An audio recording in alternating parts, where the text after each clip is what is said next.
नमस्कार. खरं म्हणजे गेली 52 वर्ष मी पंचांग दिनदर्शिका करतोय आणि पंचांग करीत असताना लक्षात आलं की काही सण उत्सव हे कालबाह्य म्हणजे लोक करत नाहीत. का करत नाहीत माहीत नाही. परिस्थिती बदलली आहे म्हणून करत नसतील. त्याच्यामध्ये पहिला लक्षात आलं की धुंदुरमास त्याला म्हणतो. म्हणजे पहाटे खिचडी खाणं आणि ज्वारीची भाकरी भरीत. खरं सांगू का, एक ते वैभव. आणि म्हणून धुंदुरमास घंटाळी मंदिर ते न्यासाचे प्रमुख डॉक्टर सुधीरजी रानडे यांना जेव्हा मी म्हटलं धुंदुरमास करायला पाहिजे, त्यांनी सुरू केला लगेच आणि त्यांच्याबरोबर अनेक ठिकाणी सुरुवात झाली त्याची धुंदुरमास साजरा करण्याची. विचार करा, पहिली गोष्ट गंगा दशहरा. दुसरं उदाहरण, गंगा दशहरा म्हणजे काय हेच बऱ्याच लोकांना माहीत नाही, तर ते सुरू झालं त्याबरोबर. तसंच कुमारी पूजन आहे. नंतर अनेक असे आहेत सण उत्सव की जे साजरे केले जात नव्हते, ते आता सुरू घंटाळी मंदिर न्यासानं सुरू केले आणि लोकांनी त्याला चांगला प्रतिसाद दिला. तसंच आवळी पूजन आणि भोजन. विचार करा, आपले सण उत्सव हे कशासाठी आहेत? तर सण उत्सव हे माणसाचं शरीराचं आरोग्य आणि मनाचं आरोग्य चांगलं राहावं यासाठी आहेत. शरीराचं आरोग्य कशावर अवलंबून असतं? तर आहारावरती अवलंबून असतं. ऋतूप्रमाणे आहार घेतला की शरीराचं आरोग्य चांगलं राहतं. पण ऋतू हे सूर्यावर अवलंबून आहेत आणि सण हे चंद्रावर अवलंबून आहेत. तर आपल्या भारतीय कालगणनेमध्ये चांद्र सौर पद्धतीचा मेळ घातलेला आहे.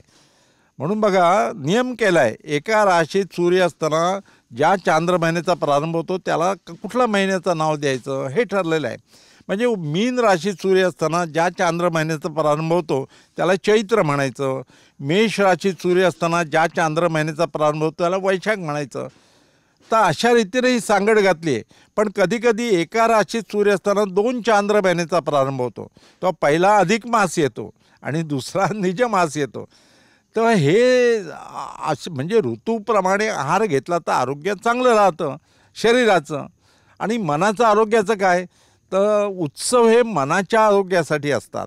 आपल्याला माहिती आहे, गणेशोत्सवात एकत्र आलो, दिवाळीत एकत्र आलो की आनंद वाटतो आबालवृद्धांना, स्त्री पुरुषांना. तसंच आवळी भोजन पूजन.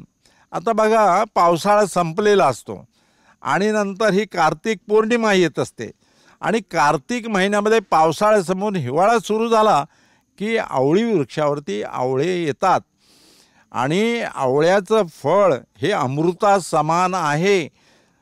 हे प्राचीन ग्रंथात सांगितलेलं आहे. प्राचीन रामायण, महाभारत, आयुर्वेद हे सर्व ग्रंथामध्ये आवळेच्या फळाचं महत्त्व सांगितलेलं आहे. आवळी महात्म्य लक्षात घ्या.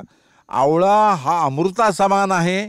आपलं आरोग्य चांगलं राहावं एवढंच नव्हे, तर वृद्धत्व दूर ठेवायचं असेल ना, तर आवळा खा असं आयुर्वेदात सांगितलेलं आहे. आणि म्हणूनच आवळी पूजन आणि आवळी भोजन करता येईल का? आणि घंटाळी मंदिर संस्थानचे प्रमुख डॉक्टर सुधीरजी रानडे यांनी लगेच होकार दिला आणि इथे बघा 100 एकरवरती आवळेचे झाडं लावलेली आहेत. आवळे आहेत झाडावरती, सीझनच आहे आवळ्याचा. आणि अशा ठिकाणी 100 लोक येत आहेत. आज पहिल्यांदाच हा प्रयोग करतोय म्हणून घंटाळी देवीला नमस्कार करतो. आणि त्यांच्या न्यासाचे कार्यकर्ते टीम यांना महत्त्व करतं. एवढ्या दूरवर येऊन इथे आवळीच्या झाडांच्या खाली, म्हणजे आपण जर बघितलं ते सूर्यप्रकाश येत नाही, इतकी दाट आहे. खरं सांगू का, आवळी पूजन आणि आवळी भोजन इथेच करायला पाहिजे. आणि त्यांनी ती जागा शोधून काढली आणि इथे सर्वांना घेऊन येत आहेत. बसमधून माणसं येत आहेत आणि या सर्व येणाऱ्या लोकांमध्ये काही तरुण वर्ग पण आहे आणि काही ज्येष्ठ पण आहेत. खरं सांगू का, असं आवळी पूजन आणि भोजन केलं ना तर माणसाचं आयुष्य वाढेल. आणि एवढंच नव्हे तर वृद्धत्व दूर राहील, तारुण्य प्राप्त होईल. आणि तशी गोष्ट आहे. हे बघा, टेबलावरती आवळे ठेवलेले आहेत. हे इथे झाडांवरती आलेले आवळे आहेत, विकत घेतलेले नाही आहे, ते झाडांनी वृक्षांनी दिलेलं आहे. आणि त्याचं महत्त्व मुद्दाम मला सांगायचं आहे की उत्सव हा साजरा होतोय, या निमित्ताने सण साजरा होतोय. आवळी पूजन आणि आवळी भोजन हे होणार आहे आणि प्रत्येकजण दुःख चिंता आयुष्यातली विसरणार आहे आणि इथे येणार आहे. भक्तिमय वातावरण आहे.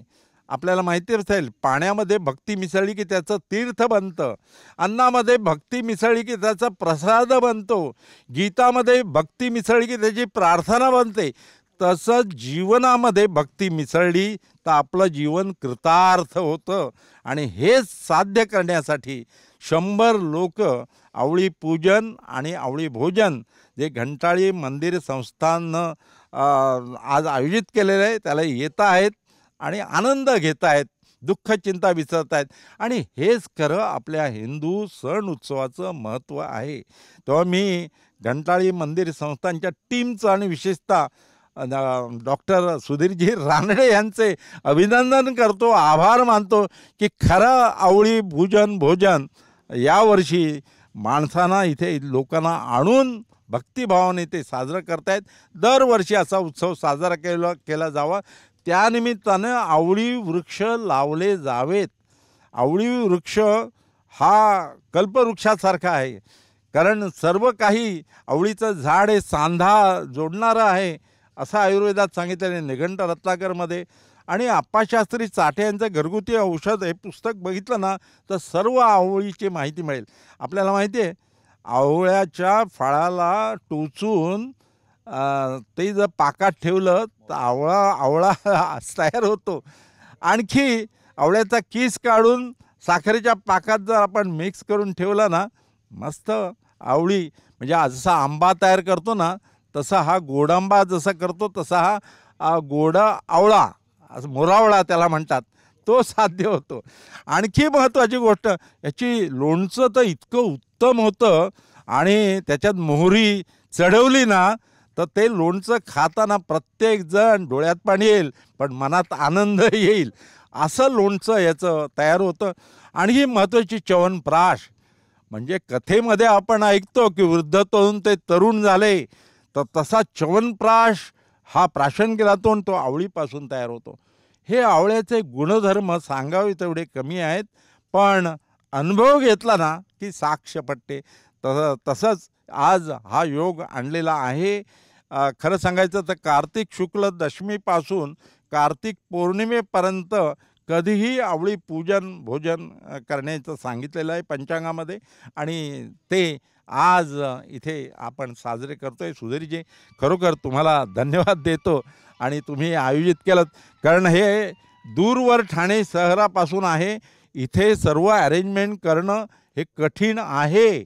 आपल्याला माहिती नसेल, नाश्त्यापासून भोजनापासून आवळी पूजनाचं साहित्य एवढंच नव्हे तर प्रत्येकाला सर्व सोय सुखद इतर सोयी करून हा दिवस साजरा होतो आहे. आणि खरं वनभोजन, आवळीचं वन जर तुम्ही म्हणालात ना तर आवळी वन असं इथे आहे. झाडाखाली आवळे आपल्याला पडलेले दिसत आहेत. असंही सृष्टी, खरं सांगू का, आपण जुन्या आपल्या संसारातून बाहेर येऊन जेव्हा अनुभव घेतो ना आपलं आयुष्य वाढत असतं. अमृत संवाद या वाहिनीवरती हे दाखवलं जात आहे, तसं फेसबुक आणि यूट्यूबवरती दाखवलं जात आहे. संपूर्ण आवळी परिसर तुम्हाला दाखवला जाणार आहे आणि त्याच्यामध्ये आवळी वृक्ष दाखवले जाणार आहेत आणि आवळी पूजन कसं करतात ते पण दाखवलं जाणार आहे. एवढंच नाही तर आवळी भोजन दाखवलं जाणार आहे आणि आवळी महात्म्य हे वर्णन केलं आहे. तर ते तुम्हाला ह्या व्हिडिओमध्ये संपूर्ण पाहायला मिळणार आहे. अमृत संवादचे मी अभिनंदन करतो, आभार मानतो आणि खरोखर तुमच्यापर्यंत हा आवळी पूजन भोजनाचा कार्यक्रम आणता येतो या अमृत संवाद तर्फे. धन्यवाद.